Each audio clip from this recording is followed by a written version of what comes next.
Hi everybody, my name is Ellen. I am a licensed nutritionist who specializes in disordered eating and helping folks get out of the chronic yo-yo dieting cycle. Today I want to chat about approaching the holidays in an anti-diet way. The holidays can be a triggering time for anyone, especially those who have struggled with diet culture, disordered eating, or if they're in eating disorder recovery. Not only do we center these holidays around food, there's so much talk socially around saving up room for this giant meal, while also being present with family members and friends who may not be as aware of their diet culture talk as you have become. So, how can we prepare to approach our holiday with an anti-diet culture lens? So I have a few tips here for you to try out and see if they help this year.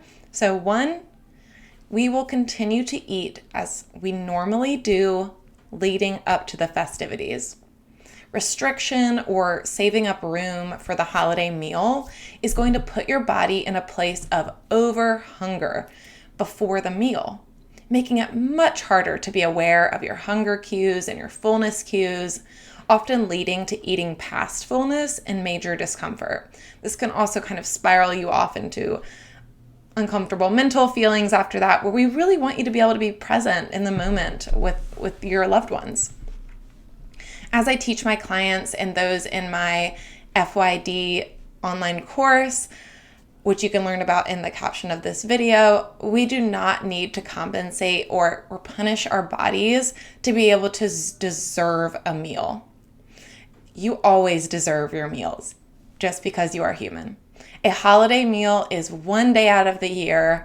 Your body knows how to use the nutrients you're eating and how to properly digest them. What we can do is to give your body some extra help by not putting it into fight or flight stress mode by restricting yourself before the meal. As I teach my clients, we want to aim to eat balanced, fulfilling meals every 3 to 4 hours on the day-to-day. This includes, meals or snacks. This supports our energy, it supports our blood sugar, it will severely help your moods and will help you feel less distracted by thinking about food all the time because you're hungry. In these meals, we aim to eat a carbohydrate source, a fat source, a protein source, and then some kind of color from a plant if you're able to. When we create meals and snacks with foods that are both emotionally and physically satisfying, and we're not forcing ourselves to eat foods we really don't like at all for the sake of dieting, we will start to have a much more comfortable relationship with food. That may seem far off to you right now, and that's okay, but I guarantee you, as you practice, this is an act of self-care to feed yourself regularly, it will get easier.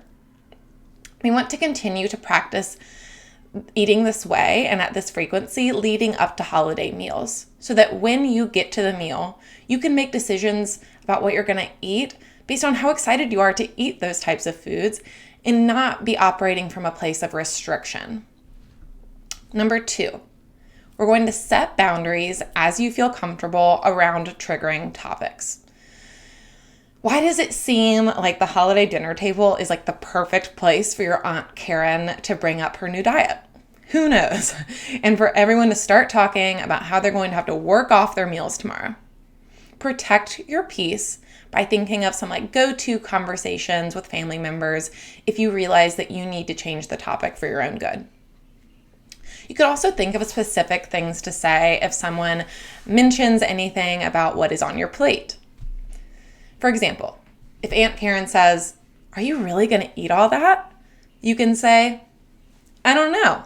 I'll listen to my body and eat as much as I want to. No need to be concerned. Thanks, Karen." Or you could say, "I'm happy with what's on my plate. Thank you." That's all that really needs to be said, right? Number 3. On that note, we're going to be setting aside time for you to regroup yourself as needed. Many of us travel for the holidays and we may find ourselves back in our childhood bedrooms, which in itself can bring up a lot of different feelings. You're also likely to be surrounded by a lot more people than you're used to on your typical day-to-day.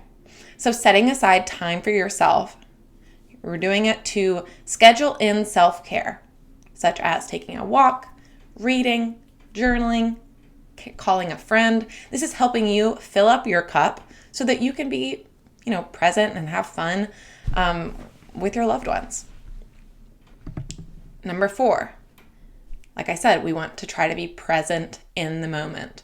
This is so much more easily said than done, but we're going to try to focus on things that you're really excited about over the holidays, including the people around you, if that applies, the food on your plate. Remember, this is just one day. Your body knows what to do with the food you give it. All you have to focus on is enjoying yourself. I promise that if you are feeding yourself adequately throughout the holidays, you are going to be able to feel so much more present with those around you, and you absolutely deserve that. Number 5, if you feel like you need extra support over the holidays or you think you might need some, I highly recommend reaching out to your care team, like your therapist or your nutritionist, and to see if they have openings before the holidays so that you can work out kind of a plan of action for yourself. All right, so those are my 5 tips for approaching the holidays in an anti-diet way. I do have some journal prompt ideas too, or thought prompts.